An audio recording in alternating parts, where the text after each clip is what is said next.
আমি যা বলবো তোমাকে তাই করতে হবে।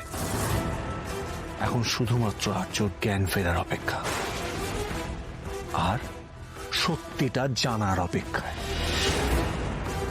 আমাকে মিথ্যে মামলায় জড়িয়ে আমার থেকে সব নিয়ে নেওয়া কেন?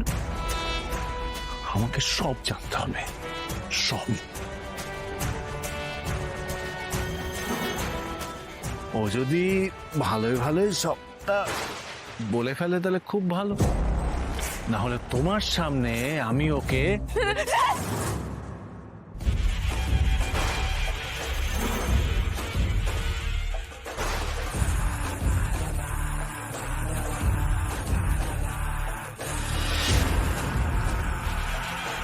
সমস্ত বলতে গেলে এখন অনেক কথা বলতে হবে আমাকে। আমাকে এখান থেকে এখন বের হতে হবে। তুমি কোনোভাবে আমাকে হেল্প করতে পারো? কিছু একটা করে আমাকে এখান থেকে বার করো, তাহলে সব শেষ হয়ে যাবে ওদিকে। আমি বুঝতে পারছি ম্যাডাম, খুব খারাপ কিছু হয়েছে, কিন্তু আমার তো এখান থেকে আপনাকে বের করে নিয়ে যাওয়ার ক্ষমতা নেই। আমাকে ক্ষমা করবেন ম্যাডাম। অপর্ণাদের কোনো খোঁজ জানো তুমি? না, এখনো তো কোনো খোঁজ পাওয়া যায়নি, কিন্তু আপনার ছেলে আর বৌমা সতীনাথদার বাড়িতে আছে। অর্ক? মানে অর্ক আর মানসী? হ্যাঁ, কেন আপনি জানেন না? না মানে ওরা ওখানে হঠাৎ কেন?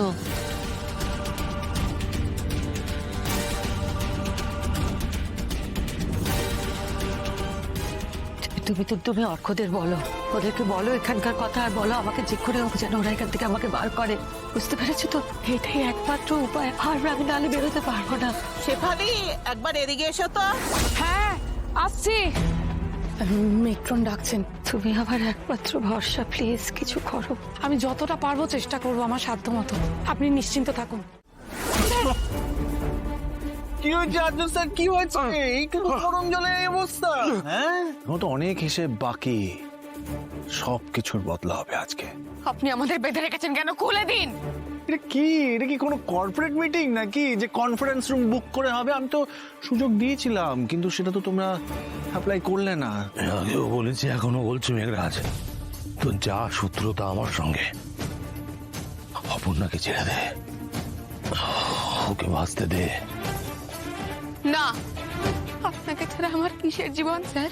আমি ওরকম জীবন বাঁচতে চাই না। তুই যা করার আমার সঙ্গে কর, ওকে ছাড়। উফ, স্যার, আমি আর আপনি আলাদা নই। আপনাকে ছাড়া জীবনের কোনো মানে নেই আমার স্যার। মেয়ে শোনো, নিজের মতো করে জীবনটা বাঁচো, এইটাই আমার ইচ্ছে। ব্যাস ব্যাস ব্যাস ব্যাস, প্লিজ চুপ কর তো তোরা। হ্যাঁ, কি চলছে নাকি? এ মরবে, এ বাঁচবে, অত কিছু শুনতে চাই না। আমার কথা জবাব দে তুই। হ্যাঁ, আমাকে কেন জেলে পাঠালি? হ্যাঁ, কেন জেলে পাঠালি? রাজনন্দিনীকে খুন করবি বলে? রাজনন্দিনীকে আমি খুন করিনি, আমি তোকে আগেও বলেছি। রোহিণী এই, রোহিণী তখন সিনেই আসেনি। তুই আমাকে বল, তুই আমাকে কেন ফাঁসিয়েছিলি? আর আমার ফিয়ান্সে প্রিয়াকেই বা কেন ডেকে পাঠিয়েছিলি তুই? আমি সেখানে গিয়ে তোর আসল রূপ দেখতে পেয়েছিলাম আর্য। আমি জানি তুই কি করতে পারিস। কেন করলি তুই এরকম? কেন বল? শুধুমাত্র আমাকে শাস্তি দিতে গিয়ে ওই মেয়েটার জীবন নষ্ট করে দিলি তুই। মেঘরাজ, আমি কোনোদিন কোনো মহিলার, কোনো নির্দোষ মানুষের কোনো ক্ষতি করিনি। বাজে কথা বলছিস তুই, মিথ্যে কথা বলছিস। তুই নিজে ফোনে মেসেজ করে ওকে ডেকে পাঠিয়েছিলি ওখানে। ও তো তোর কোম্পানিতে কাজ করতো, আর তুই ওই কোম্পানির সিও ডেকে পাঠালে তাকে তো যেতেই হবে। প্রিয়া আমাকে বলেছিল তোকে কিছু জানাতে চায়, ঠিক তখনই তুই ওকে ডেকে পাঠিয়েছিলি। তোর নিজের পার্সোনাল জায়গায় ওকে ডেকেছিলি। আমি ওখানে গিয়ে যখন পৌঁছেছিলাম তখন তো ওর শুধু ভর্তিটা পড়েছিল রে। আমি দৌড়ে গিয়ে ওকে ধরার চেষ্টা করি, আগলে ধরা, তখনই পুলিশ এসে গেছিল। তোর পাঠানো পুলিশ চলে এসেছিল। কেন বল? আমার সাথে এরকম করার মানেটা কি? আমি তোর আগে রাজনন্দিনীকে প্রপোজ করেছিলাম শুধুমাত্র তাই জন্য, কিন্তু সেই সব ভুলে তুই কেন সবটা শেষ করে দিলি বলতো? হ্যাঁ কেন কেন